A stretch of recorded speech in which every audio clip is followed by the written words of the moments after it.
तो क्या वास्तव में ज्योतिष विज्ञान छद्म विज्ञान है, धोखेबाजी का एक विज्ञान है? ज्योतिष शास्त्र से अपनी कोई भी समस्या का समाधान कर सकते हैं। दुनिया में लोगों के जीवन से जुड़ी कई विभिन्न प्रकार की समस्याएं हैं, तो उसका निदान ये सारे पंडित मिलकर क्यों नहीं कर देते? आपने एक मन बना लिया है कि ज्योतिष कुछ नहीं है, यानी कुछ नहीं होना उसके माध्यम से, और ये मिलकर क्यों नहीं ठीक कर सकते? कई लोग ज्योतिषों के पास गए और उन ज्योतिषों ने उनको लूटा है, पैसे ऐंठे हैं। तो कैसे पहचाने वास्तव में कौन सही है, कौन गलत है, कौन सच्चा है, कौन झूठा है, कौन फरेबी है? ज्योतिष के सामने विज्ञान पंगु है। आपकी वैधशालाएं, आपके सूक्ष्मदर्शी माइक्रोस्कोप जो काम आज कर रहे हैं, वो हमारे बांस के डंडों से हम तत्कालीन समय में परिगणना करते थे कि पृथ्वी से चंद्रमा की दूरी क्या है, बुध की दूरी क्या है, मंगल ग्रह की दूरी क्या है, इनका हम केवल बांस के डंडों से परिगणन करते थे। पहले क्या होता था, पुष्पक विमान चलते थे। कभी आपने नहीं सुना होगा कि पुष्पक विमान कहीं एक्सीडेंट हुआ। आज आपके विमान दुर्घटनाग्रस्त हो रहे हैं। नमस्कार दोस्तों, मैं हूं हिमांशु भट्ट। आज मेरे साथ हैं डॉक्टर मदन मोहन पाठक जी, जो कि ज्योतिषाचार्य हैं। मैं आपको साधु संतों के बारे में बताता हूं, जो आपके जीवन की विभिन्न परेशानियों का निदान करते हैं। लेकिन ज्योतिष विज्ञान भी इंसान के जीवन की विभिन्न परेशानियों का निदान करता है। लेकिन कई प्रश्न उठते हैं विज्ञान और ज्योतिष विज्ञान के बीच में, और इन दोनों को लेकर कई लोग इसे पाखंड समझते हैं, छद्म विज्ञान कहते हैं, धोखेबाजी का विज्ञान कहते हैं। आज हम इन्हीं सभी चीज़ों के बारे में जानेंगे कि वास्तव में क्या है ज्योतिष विज्ञान। तो पंडित जी, आपको सबसे पहले मेरा प्रणाम। सबसे पहला प्रश्न तो यही है कि क्या है वास्तव में ज्योतिष विज्ञान? देखिए, इस खगोल ब्रह्मांड में अनेक ग्रह हैं, तारा, नक्षत्र, ये समस्त जो है वेदों के अंदर उल्लेखित है। वेदानाम चक्षु कहा गया है ज्योतिष को, अर्थात वेद तब तक शून्य है जब तक आप वेद के अंदर का ज्ञान पढ़ नहीं पाएंगे। उस ज्ञान को पढ़ने के लिए ज्योतिष शास्त्र को चक्षु की संज्ञा दी गई है। अर्थात ज्योतिष शास्त्र के माध्यम से हम भूत, भविष्य और वर्तमान की गणनाओं का हम जो है परिगणन करते हैं, और यही खगोल में ज्योतिष कहलाता है। वैसे तो ज्योतिष विज्ञान को आज के समय में या आधुनिक दुनिया के लोग छद्म विज्ञान कहते हैं, यानी धोखेबाजी का ये विज्ञान, जहाँ पर लोगों का पाखंड बनाया जाता है सिर्फ इस उद्देश्य से ताकि उन्हें डराया जाए, उन्हें बेवकूफ़ बनाया जाए और पैसा कमाया जाए। वो कहते हैं ना, ट्रिपल सी, पहले कंफ्यूज किया जाता है, फिर उन्हें कन्विंस किया जाता है, यानी कंफ्यूज करके कन्विंस करते हैं, और फिर करप्ट, यानी कि पैसा। तो क्या वास्तव में ज्योतिष विज्ञान छद्म विज्ञान है, धोखेबाजी का एक विज्ञान है? देखिए, मैं विगत 31 वर्षों से ज्योतिष शास्त्र की सेवा कर रहा हूँ, और मेरा जीवन का जरिया भी ज्योतिष शास्त्र ही है। लेकिन यह अगर कोई कह दे कि दिन में रात है, अगर हम उसको रात मान लेते हैं तो इसको छद्म विज्ञान मान सकते हैं, नहीं तो दिन दिन है। यह एक प्रमाणिक है ग्रंथों में कि अगर आप जानते हैं कि इतिहास में आपने देखा होगा कि सतयुग, त्रेता, द्वापर, कलयुग, 4 युग रहे हैं। अगर आप इतिहास को तो आप संभवतः पूरी तरह मानते होंगे, और इतिहास में लिखी हुई कोई बात को आप झुठला नहीं सकते हैं। तो इसी प्रकार ज्योतिष का जो परिगणन है वो आपके वेदों में है, वो आपके हर युग में है। जैसे मैं आपको सतयुग का ही उदाहरण दूं, या त्रेता का उदाहरण दूं, या द्वापर का उदाहरण दूं। मैं आपको 2 शब्दों में इस तरह समझा देना चाहता हूं कि सतयुग की जो उम्र रही है वो 17,28,000 वर्ष रही है। उसके बाद त्रेता युग आता है जो 12,96,000 वर्ष रहता है। उसके बाद द्वापर युग आता है जो 8,64,000 वर्ष रहता है। लास्ट में कलिकाल जिस पर हम खड़े हैं, ये 4,32,000 वर्ष है। तो अगर आप इनको सारा जोड़ लेते हैं तो ये 40-42 लाख वर्ष से ऊपर इनकी अवधि होती है। तो ज्योतिष शास्त्र सतयुग में था, राजा त्रेता में था। राजा राम के पिता दशरथ के संतान नहीं थी, तो दशरथ ने पुत्रेष्ठ यज्ञ किया। उन्होंने ऋषियों को बुलाया, ज्योतिषियों को बुलाया, उनके माध्यम से उन्होंने पूछा कि मेरी संतान कैसे हो सकती है। तो ज्योतिषियों ने कहा कि आप पुत्रेष्ठ यज्ञ कराइए, और पुत्रेष्ठ यज्ञ के प्रभाव से आपके घर में संतान होगी। रामलीला आज हर जगह मनाई जाती है, इसमें कोई दो राय नहीं है, सारे लोग रामलीला को मानते हैं। तो इसी प्रकार से अनेक ऐसे उदाहरण हैं कि जो ज्योतिष के माध्यम से दूर किए जा सकते हैं, जिसमें भूत, भविष्य, वर्तमान कह रहा हूँ मैं, तीनों गणनाओं की बात कर रहा हूँ कि कल क्या बीता है, और आज क्या होगा, और आने वाले समय में क्या होगा।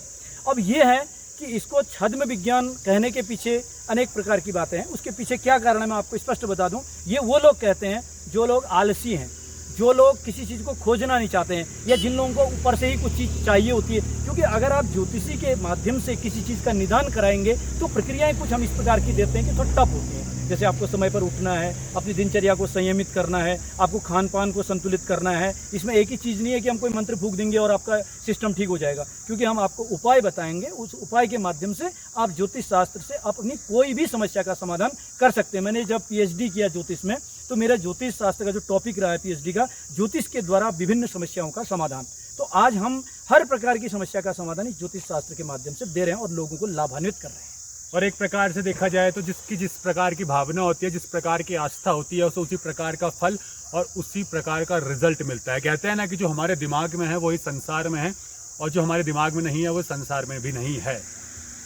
पंडित जी, लोगों का अक्सर सवाल रहता है, अगर वास्तव में हम भविष्य को सुधार सकते हैं ज्योतिष शास्त्र के माध्यम से, तो इस दुनिया में लोगों के जीवन से जुड़ी कई विभिन्न प्रकार की समस्याएं, तो उसका निदान ये सारे पंडित मिलकर क्यों नहीं कर देते?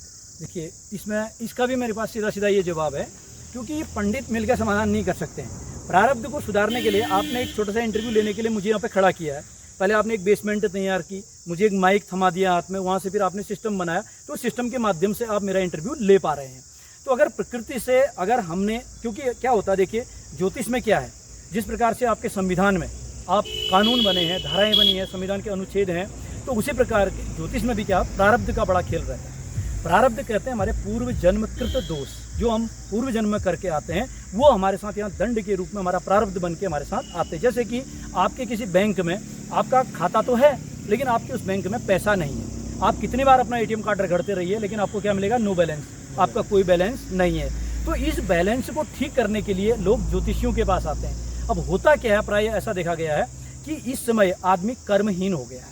आदमी कर्म नहीं करना चाहता है, प्रारब्ध को सुधारना नहीं चाहता, वह सिर्फ ये चाहता है कि झाड़ू फूंक या मंत्र, जिस प्रकार से आपने कहा कि पंडित मिलकर क्यों नहीं ठीक कर सकते। पंडित कैसे ठीक करेंगे जब तक आप पंडित के पास जाएंगे नहीं, उसकी बातों को अपनी लाइफ में फॉलो नहीं करेंगे। आपने तो एक मन बना लिया है कि ज्योतिष कुछ नहीं है, यानी कुछ नहीं होना है उसके माध्यम से, और ये मिलकर क्यों नहीं ठीक कर सकते। लेकिन आप हमारे पास आएँ, अपनी समस्याओं को हमें सुनाएं, तो मैं कहता हूं कि मैं आपको 101% गारंटी देता हूं। मैं एक उदाहरण यहां पर बता रहा हूं आपके चैनल के माध्यम से, क्योंकि ये पूरे विश्व में जाएगा। तो मेरे पास एक आर्मी का कर्नल का परिवार का एक सदस्य आता है और बोलता है कि उनका जो है अचानक ब्रेन ह्यूमरेज हो गया और वो जो है ICU में चले गए। देखिए हमारे पास लोग कब आते हैं, अब आप इस बात को समझने का प्रयास करें। ICU में चले गए हैं, ब्रेन ह्यूमरेज हो गए हैं, अब आ रहे हैं ज्योतिषी के पास। कायदा क्या कहता है? प्रारंभ में आना चाहिए था, शुरुआत। अगर आप शुरू में आते तो संभवतः वो बात नहीं होती। अब हुआ क्या, हमारे पास आते हैं, हमने देखिए हम हिम्मत नहीं हारते। ICU में गए व्यक्ति के लिए भी हम हिम्मत, देखिए कैसा है ज्योतिष शास्त्र। हमारे पास आते हैं, हमने परिगणन किया, हमने देखा कि व्यक्ति का अष्टम भाव, छठा भाव, लग्न भाव क्या कहता है, और हमने देखा, हमने कहा नहीं, इस व्यक्ति को कुछ नहीं होगा। हमने कहा तीसरे दिन से ये व्यक्ति बिस्किट खाने लग जाएगा और आपको देखिए छोटा सा अनुष्ठान, महामृत्युंजय का एक छोटा सा अनुष्ठान करवाना है। वो भी देखिए हम खुद नहीं कराते हैं, हम केवल आपका परिगणन करके बता देते हैं, उपाय आपको खुद करने होते हैं। डॉक्टर दवा लिख देता है, आपको मेडिकल हॉल में जाना होता है और दवा लानी होती है। तो वो व्यक्ति वहाँ मंदिर में गए, उन्हें छोटा सा महामृत्युंजय का अनुष्ठान कराया। तीसरे दिन वो बंदा जो है बिस्किट खाने लग गया। एक खीमपाल सिंह मेहता हैं, सरकारी वकील हैं, उनके दामाद की बात मैं कर रहा हूँ, ये अल्मोड़ी में रहते हैं। तो मित्रों, मेरा कहने का आशय ये है कि जब तक हम ज्योतिषी के पास जाएंगे नहीं, अगर हम इस अवस्था में ज्योतिषी के पास जाके अपना जीवन बचा सकते हैं, तो अगर हम प्रारंभिक अवस्था में जाएंगे, न्यू बॉर्न चाइल्ड के बारे में पूछेंगे, तो क्यों नहीं हम ज्योतिष के द्वारा अपना जीवन बदल सकते हैं। आपने कहा ज्योतिषों के पास जाएंगे तभी समाधान उनको मिल पाएगा, और सही समय पर जाएं। ये नहीं है कि जब समय ही नहीं बचा आप तब जा रहे हैं। लेकिन कई लोग ज्योतिषों के पास गए और उन ज्योतिषों ने उनको लूटा है, पैसे ऐंठे हैं। तो कैसे पहचाने वास्तव में कौन सही है, कौन गलत है, कौन सच्चा है, कौन झूठा है, कौन फरेबी है? देखिए, बहुत बढ़िया सवाल उठा रहे हैं आप। मैं इसी सवाल का जवाब इस प्रकार से दे सकता हूँ।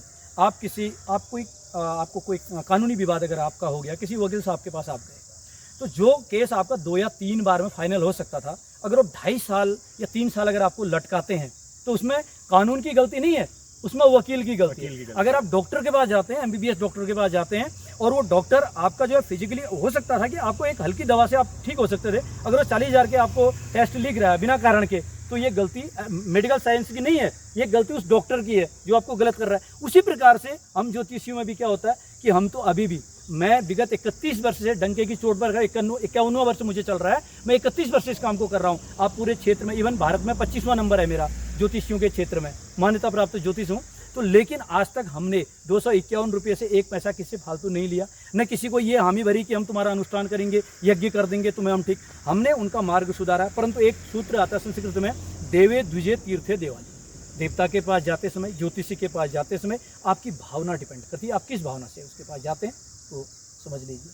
आजकल की दुनिया विज्ञान पर ज़्यादा भरोसा करती है और विज्ञान के आगे वो किसी चीज़ को नहीं मानती। और हम हमेशा कहते हैं जहाँ विज्ञान खत्म होता है वहाँ अध्यात्म शुरू होता है, और विज्ञान से परे है अध्यात्म। तो किस तरह से ये ज्योतिष शास्त्र और विज्ञान अलग अलग है या क्या इनमें संबंध है? देखिए, अगर मैं सीधे शब्दों में कहूँ, मैंने भारतवर्ष में अनेकों सेमिनार हमने साल भर में हम लगाते हैं, हमारे भारत के कोने कोने में सेमिनार होते हैं। तो मैंने कहा है कि ज्योतिष के सामने विज्ञान पंगु है, यानी ज्योतिष के सामने विज्ञान कहीं भी खड़ा नहीं होता है। जब आज आपकी वैधशालाएं, आपके सूक्ष्मदर्शी माइक्रोस्कोप जो काम आज कर रहे हैं, वो हमारे बांस के डंडों से हम तत्कालीन समय में परिगणना करते थे कि पृथ्वी से चंद्रमा की दूरी क्या है, बुध की दूरी क्या है, मंगल ग्रह की दूरी क्या है, इनका हम केवल बांस के डंडों से परिगणन करते थे। और अगर मैं चैलेंज के साथ कहता हूं कि एक व्यक्ति का अगर आज हाथ कट जाता है, आपका विज्ञान इसको लटका देगा, एक प्लास्टिक का हाथ लगा के दे देगा, लेकिन नेचुरल हाथ को नहीं ला सकता है। अगर पहले क्या होता था, पुष्पक विमान चलते थे, कभी आपने नहीं सुना होगा कि पुष्पक विमान कहीं एक्सीडेंट हुआ। आज आपके विमान दुर्घटनाग्रस्त हो रहे हैं, और आज आपकी टेक्नोलॉजी, आप गाड़ी लेके चल रहे हैं, कहाँ आपका ब्रेक फेल हो जाए आपको पता नहीं है। लेकिन तत्कालीन समय में जो व्यवस्थाएं थी वो कहीं भी, चाहे वो आप पुष्पक विमान की बात करें, चाहे आप उस समय के रथों की बात करें, तो आप कहीं ये नहीं पाएंगे कि उसमें इस प्रकार का टेक्निकल फॉल्ट था। तो विज्ञान और साइंस में, ये ज्योतिष में तो बहुत अंतर है, बहुत अंतर है। तो किस प्रकार से इंसान के जीवन से जुड़ी समस्याओं का समाधान कर सकता है ज्योतिष शास्त्र? देखिए, बहुत बढ़िया प्रश्न है। इसी प्रश्न को सुनने के लिए मैं बहुत देर से था कि कब आपके मुंह से प्रश्न निकले। तो देखिए, ऐसा है, वेदानाम चक्षु है, वेदों का आँख है ज्योतिष। आपको सर्वप्रथम करना क्या है? कुछ भी नहीं करना है आपको योग। आपने एक सवाल किया था कि योग्य ज्योतिषी की पहचान कैसे हो, हम योग्य ज्योतिषी को कैसे पहचानें। देखिए, आजकल बंगाली डॉक्टर आपको मिल जाते हैं जो सड़क छाप के नाम से भी जाने जाते हैं, और इसी प्रकार से हम ज्योतिषियों के भी फड़ आपको कहीं बहुत जगह मिल जाएंगी। इवन आप बड़े बड़े, जैसे खासतौर पर हरिद्वार है, वृंदावन है, बनारस है, और इवन अब तो छोटे छोटे महानगरों में भी ज्योतिषियों के फड़ आपको दिखने को मिल जाएंगे। तो सबसे पहले तो आपको ये देखना होता है कि हम जो भी गणनाएँ करते हैं, हम कंप्यूटर या लैपटॉप का इस्तेमाल नहीं करते हैं अपनी गणनाओं को करने के लिए। आप लोग नहीं करते? हम लोग, मतलब जो एक योग्य ज्योतिष आप पूछ रहे हैं। क्योंकि ऐसा होता है, ये जो सॉफ्टवेयर होता है, ये सॉफ्टवेयर हम लोग स्वयं तैयार करते हैं, ये कहीं से छप के नहीं आता। लेकिन जो ये खगोल शास्त्र है, यानी आप कहते हैं कि मेरी इतने नाली जगह है, इतने मुट्ठी की मेरी जगह है, अगर आप जाते हैं तहसील में तो आप वहाँ से निकाल के ले आते हैं खतौनी, तो वहाँ पर एग्जैक्ट निकलेगा कि आपका नाम, आपके पापा का नाम, आपके नाम पर जमीन निकलेगी। ऐसे ही सूर्य ग्रह, चंद्र ग्रह, मंगल ग्रह को कभी भी वैज्ञानिक इनकार नहीं कर पाया। चंद्रलोक में गए, चंद्रलोक को देख के आए, मंगल लोक में गए, मंगल लोक को देखा। तो अर्थात ये जब था तो हमने तब गणना इसकी कर दी थी, जब भी इसका कहीं किसी को पता ही नहीं था कि वास्तव में है। तो मेरा मतलब ये है कि आप सबसे पहले ज्योतिषी के पास जाएं। चूँकि आजकल तो शिक्षा इतनी ज़्यादा है कि हर व्यक्ति शिक्षित है। आप जान लेंगे कि मैं अगर आपको भटकाने की कोशिश कर रहा हूँ तो आप मुझे पहले पकड़ लेंगे कि मुझे भटका रहा है। अगर मैं आपके स्वरूप पर आता हूँ, मैं आपको सिस्टम बताता हूँ, जैसे आपकी लंबाई अच्छी है, तो अब क्या होता है कि ज्योतिष में लंबा क्यों है आदमी, ये आपके लग्न के ऊपर डिपेंड करेगा। आपका भाव, आपके अंदर चंचलता है, आपके अंदर गंभीरता है, आपके अंदर स्थिरता है, आप रोगी हो सकते हैं, या आपके अंदर किसी प्रकार का रक्त विकार, ब्लड प्रेशर संबंधी कोई समस्या हो सकती है, और आपका चेहरे का रंग कैसा हो सकता है, आपके हाव भाव, आपकी एक्टिविटी, इससे हम हर चीज़ पकड़ सकते हैं और हम बोलना शुरू कर देंगे। जैसे आपने हमें डेट ऑफ बर्थ टाइम दी, समय दिया, हमने लग्न का परिगणन किया, और परिगणन करने के बाद हम आपके जीवन के बारे में बोलने लग जाएंगे। तो आपको वहीं से समझ में आ जाएगा कि ज्योतिषी फरे भी है, यह हमारा भला कर सकता है। इसमें एक चीज़ और मैं आपको बताऊंगा। जैसे अगर 1 मिनट के लिए मैं ये कहूँ कि ज्योतिषी आपसे कहे कि आप एक अनुष्ठान करा लीजिए, और आपके पास आप 300 रुपया वेतन लेते हैं दिन का, महीने का, आपका बहुत अल्प वेतन है, 1500 रुपये का आपका वेतन है महीने भर का, तो आप क्या अनुष्ठान करा सकते हैं? नहीं करा सकते। तो वहाँ पर ज्योतिष क्या कराता है, उस अनुष्ठान के स्थान पर अगर आपको एक मंत्र दे दे, ओम नमः शिवाय, एक मंत्र दे दे, और आपने उस मंत्र के प्रति आस्था लगाकर उस मंत्र का जप करना शुरू कर दिया, तो आपके जीवन का वो अनुष्ठान काम नहीं करेगा जितना आपका ओम नमः शिवाय मंत्र काम करेगा। आस्था बढ़ी, और उसको बताने का सिस्टम। आप पोखराज रत्न है, पोखराज इतना महंगा है, 15,000, 20,000, 35,000, 1.5 लाख, 2 लाख तक का पोखराज है। उसके स्थान पर अगर आप गरीब हैं, आप कुछ नहीं कर सकते, आप ज्योतिषी के पास जा रहे हैं, तो ज्योतिषी आपको एक हल्दी का टुकड़ा पीले कपड़े में पहना सकता है, वो पुखराज के बराबर ही काम करेगा। ये ज्योतिषी के बताने पर है। आप बड़े यज्ञ नहीं कर सक रहे हैं, अनुष्ठान नहीं कर सक रहे हैं, तो ज्योतिष करेगा आपसे कि आप शिव जी के मंदिर में जाइए, 1008 लोटे पानी चढ़ा दीजिए।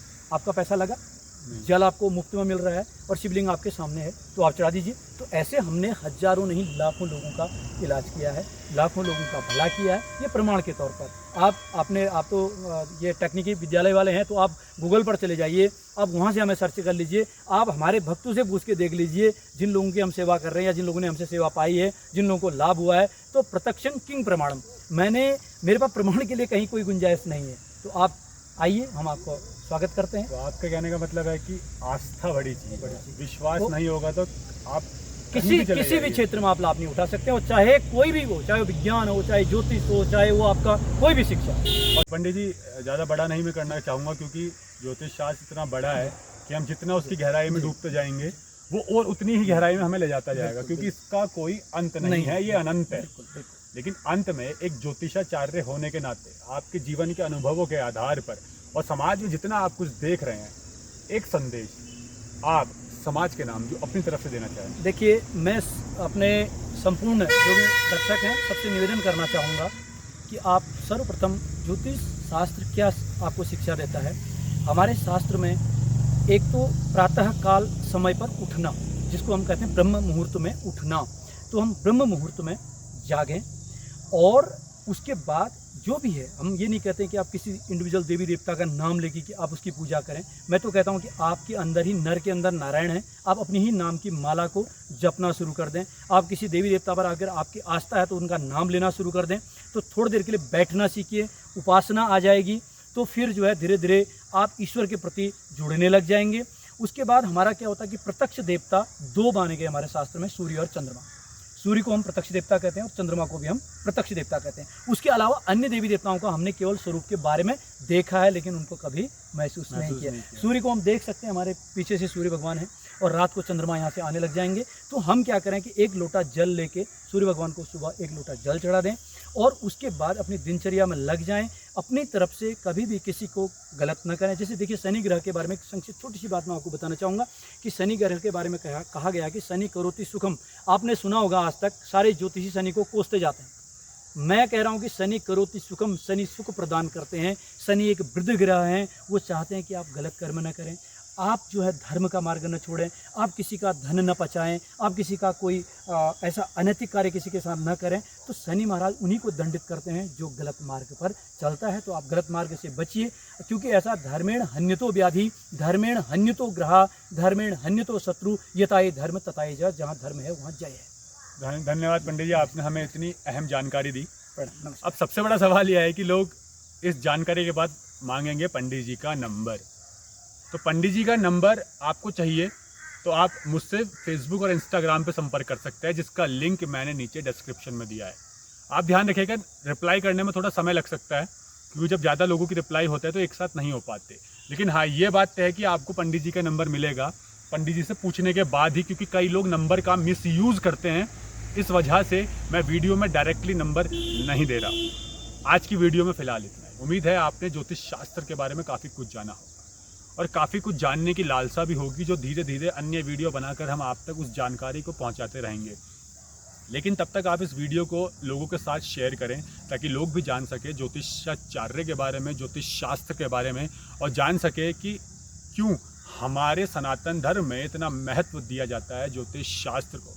साथ में चैनल को सब्सक्राइब जरूर कीजिएगा, ताकि और जो मैं वीडियोज़ बनाता रहूँ उसकी नोटिफिकेशन और अपडेट आपको समय पर मिलती रहे। धन्यवाद।